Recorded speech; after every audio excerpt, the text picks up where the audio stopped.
kita ini jasmani, Tuhan maha ruhani. Itu kan tidak bisa bertemu, tidak bisa bersatu. Yang bisa bersatu itu hanyalah rohani dengan rohani. Kan seperti itu ya. Seperti itu loh. Seperti balon. Balon itu ketika kita tiup, yang isinya itu sama dengan ini, apa ini ya, oksigen kali ya. Saya tidak tahu ini apa, tapi oksigen misalnya. Maka balon itu nanti akan diem di sini. Tapi berbeda ketika balon itu kita isi dengan angin atau udara yang lebih ringan daripada oksigen. Itu nanti dia bisa naik. Karena apa?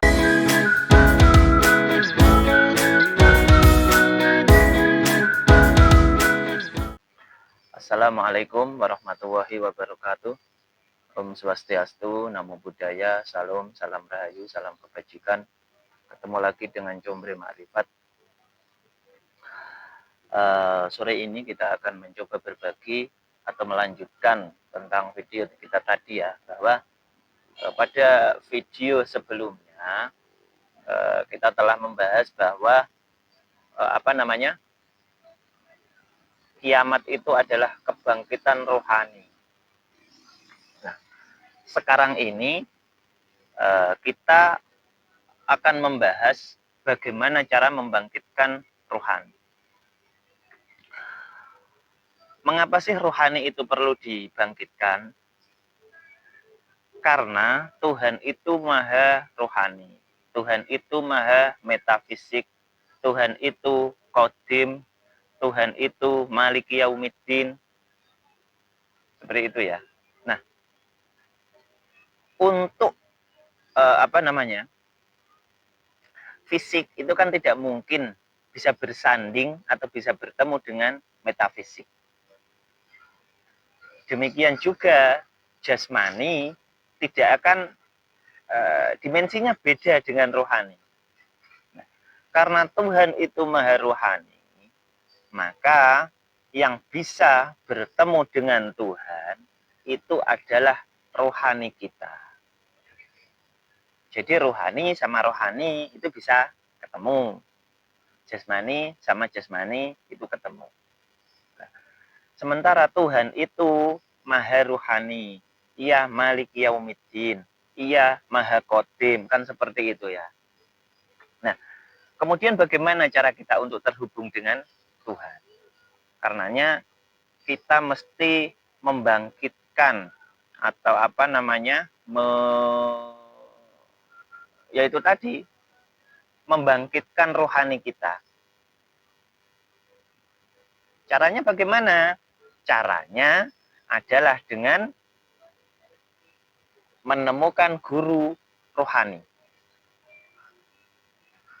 Guru rohani ada di baliknya jasmani. Agak bulit ya? Mungkin agak bulit. Kalau memang belum dipraktekkan, agak bulit. Karena ini tentang praktek sebenarnya.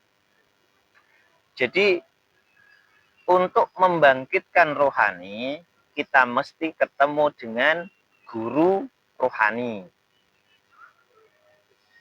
Makanya di situ kan dijelaskan di dalam syahadat ya, asyhadu alla ilaha illallah, aku bersaksi bahwa tiada Tuhan selain Allah. Tuhan itu kan maha rohani. Tetapi ia ada di balik jasmani, wa asyhadu anna Muhammadur Rasulullah. Jadi Tuhan itu ada di baliknya Muhammad Rasulullah. Nah, untuk saat ini, proses kita bersyahadat, karena syahadat itu adalah membangkitkan rohani kita, itu kita mesti ketemu dengan ini tadi, dengan seorang guru yang mewarisi nur kerasulan Nabi, yang dibaliknya ada Rasulullah. Nah, lewat itu nanti kita baru bisa terhubung dengan Allah Subhanahu wa Ta'ala. Jadi kita jasmani. Saya ulang ya ini ya, biar agak pelan-pelan. Kita ini jasmani. Tuhan maha ruhani. Itu kan tidak bisa bertemu, tidak bisa bersatu. Yang bisa bersatu itu hanyalah rohani dengan rohani. Kan seperti itu ya. Seperti itu loh. Seperti balon. Balon itu ketika kita tiup, yang isinya itu sama dengan ini, apa ini ya, oksigen kali ya, saya tidak tahu ini apa, tapi oksigen misalnya, maka balon itu nanti akan diem di sini. Tapi berbeda ketika balon itu kita isi dengan angin atau udara yang lebih ringan daripada oksigen, itu nanti dia bisa naik. Karena apa? Karena ia akan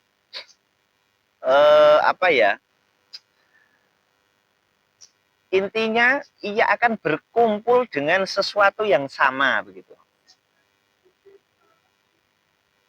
Nah, karenanya rohani itu hanya bisa bersatu dengan rohani, jasmani dengan jasmani.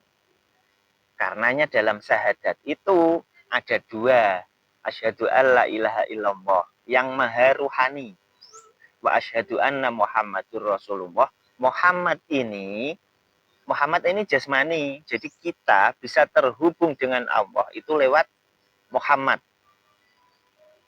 Itu ya. Cuman saat ini Nabi Muhammad itu sudah tiada. Nabi Muhammad sudah wafat 15 abad yang lalu. Tetapi al-ulama warasatul anbiya itu akan selalu ada di tiap zaman. Di tiap zaman pasti ada. Karena sistem agama itu selalu lewat itu. Tidak mungkin agama di dunia ini terus tidak ada penyambung, tidak ada pengganti atau penerus. Karena estafet kerasulan itu ini yang sering kita ulang dalam video, itu selalu ada, mulai Adam hingga saat ini selalu ada. Dan itu yang mesti kita temukan. Agar apa? Agar kita bisa terhubung dengan Allah Subhanahu wa Ta'ala. Sebenarnya kenapa sih kita harus terhubung dengan Tuhan, dengan Allah Subhanahu wa Ta'ala?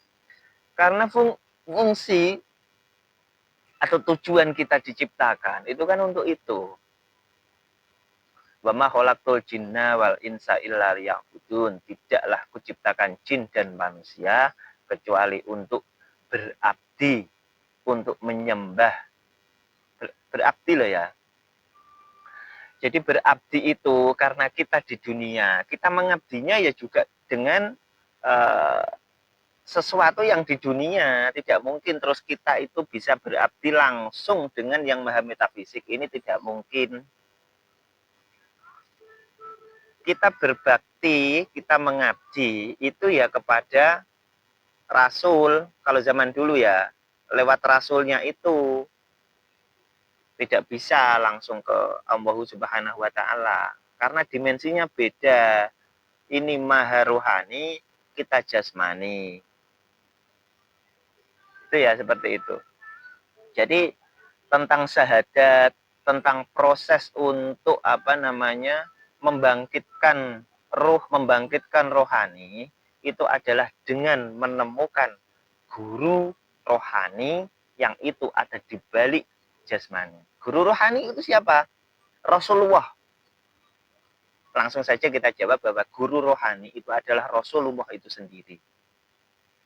Pada waktu itu hanya sebutan loh ya. Rasulullah. Pada waktu dulu itu disebut dengan Rasulullah. Saat ini disebut sebagai mursyid. Jadi itu bukan manusia ya. Mursyid itu bukan manusia, tapi itu potensi atau gelombang Tuhan itu sendiri yang itu ada di baliknya guru zahir. Mengapa harus ada di baliknya guru zahir?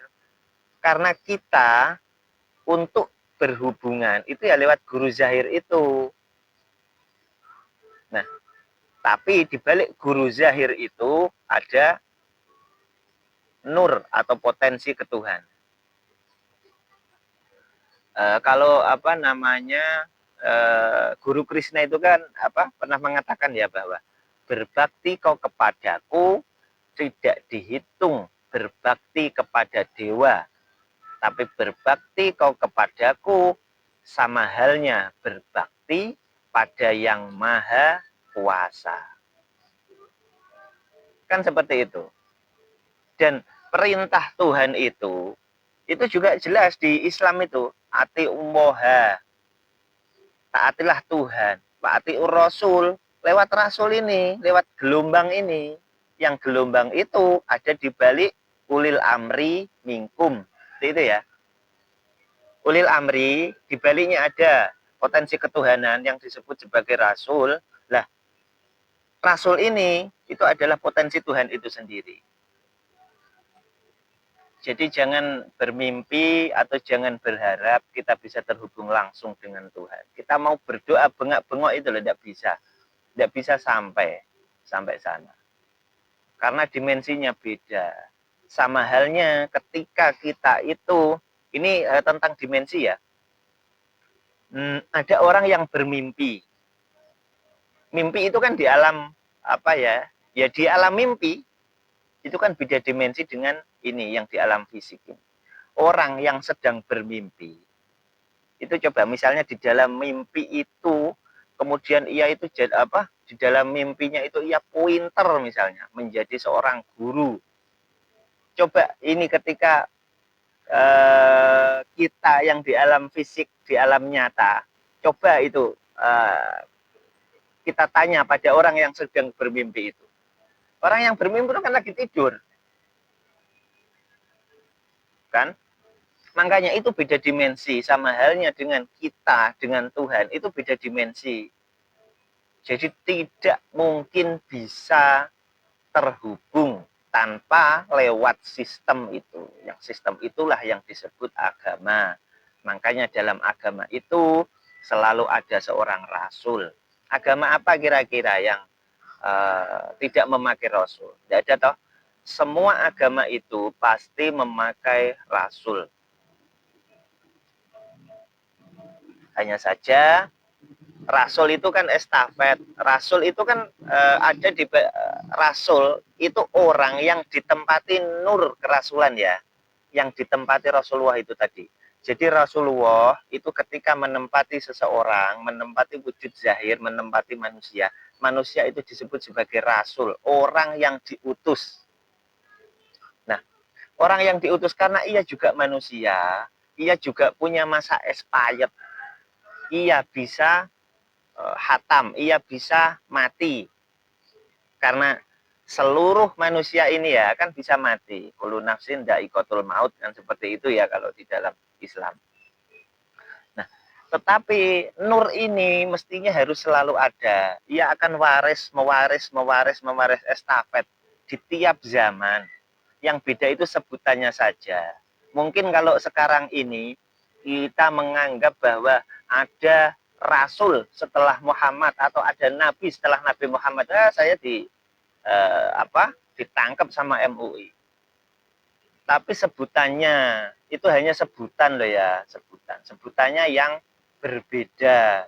Sebutannya sekarang itu disebut sebagai mursyid. Nah, orang yang di baliknya itu ada mursyid itu, atau orang yang ditempati nur Tuhan, nur kerasulan yang saat ini disebut mursyid itu disebut sebagai wali yang mursyida, gitu ya. Temukan itu. Sosok itulah nanti yang akan bisa membangkitkan rohani kita, yang akan bisa mengantarkan kita kehadirat Allahu Subhanahu wa taala. Karena hubungannya seperti itu. Misalnya pada video sebelumnya kita juga pernah membahas tentang apa? Sholawat ya. Tentang sholawat. Inna woha wa malaikatahu kan? Inna woha wa malaikatahu yusalluna ala nabi.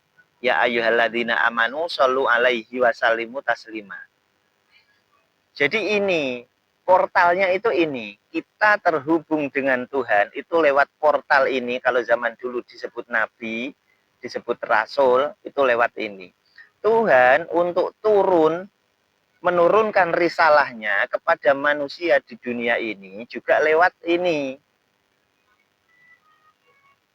Ini mengagungkan ini apa? Bersolawat pada ini juga bersolawat pada ini.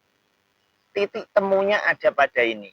Pada Nabi yang sekarang ini Nabi mewariskannya kepada al-ulama yang disebut al-ulama warasatul anbiya.